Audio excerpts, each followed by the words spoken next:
Après les walis, les diplomates, les magistrats, c'est le tour des chefs de daïra. La fin des intouchables.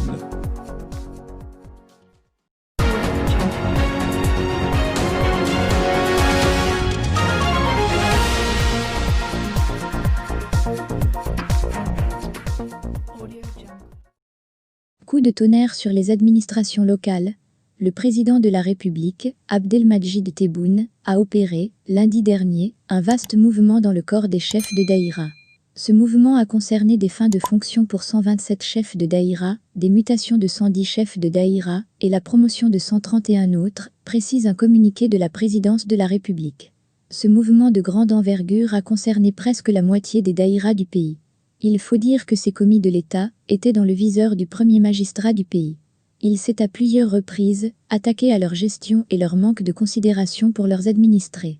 D'ailleurs, 5 d'entre eux ont été, le 11 août dernier, limogés en direct à la télévision nationale. Il leur a été reproché la non-réalisation de projets tracés en zone d'ombre. Le lendemain, lors de la rencontre gouvernement Wali, le président Tebboune avait lancé un ultime avertissement à ces walis et chefs de daïra, leur demandant d'être des managers capables d'apporter une dynamique, mais aussi de trouver rapidement des solutions, afin de répondre aux besoins des citoyens. Des menaces qui sont tombées dans l'oreille d'un sourd, puisqu'un mois après rien n'avait changé. Les anciennes pratiques bureaucratiques de l'administration locale sont toujours de mise. C'est alors que le chef de l'État a décidé d'entamer le grand ménage de la rentrée. Il a commencé par un nouveau lifting du corps des walis. Quelques mutations, mais une dizaine de mises de fin de fonction a découlé de ce nouveau dégraissage. Il a été mis fin aux fonctions de 8 walis et de 6 walis délégués, alors que 17 walis et 14 walis délégués ont été nommés.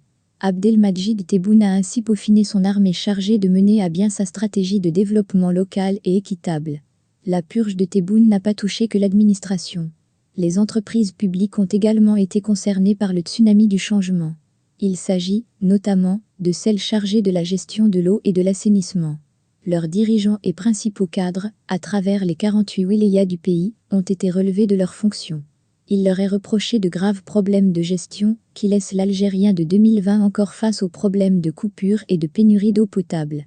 D'autres entreprises publiques ont vu leurs équipes managériales complètement chamboulées, à l'image du secteur des télécommunications, où le groupe Algérie Télécom et ses filiales ont de nouveaux patrons. Face aux problèmes récurrents du débit de la connexion Internet, les hautes autorités du pays ont voulu donner un électrochoc à cette entreprise qui, malgré la position de monopole, n'arrive pas à offrir un service digne de ce nom à ses abonnés. Cela au moment où le pays a affiché des ambitions pour développer une économie du savoir et de la connaissance. Un véritable frein pour ce projet qui se veut une solution pour sortir le pays de la dépendance aux hydrocarbures. Cette série de changements ne devrait pas s'arrêter là. Après plus de 6 mois en poste, le président et son premier ministre ont pu analyser les défaillances existantes et situer les responsabilités. C'est dans ce sens que ce tsunami des changements devrait se poursuivre dans les prochains jours. Il devrait toucher d'autres secteurs clés de l'État.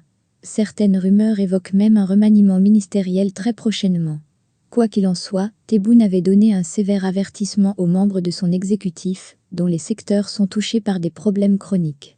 En plein conseil des ministres, il leur avait donné le délai d'1 mois pour pallier ces manquements. Le délai est presque écoulé, mais peu de choses ont changé. Va-t-il mettre ces menaces à exécution ?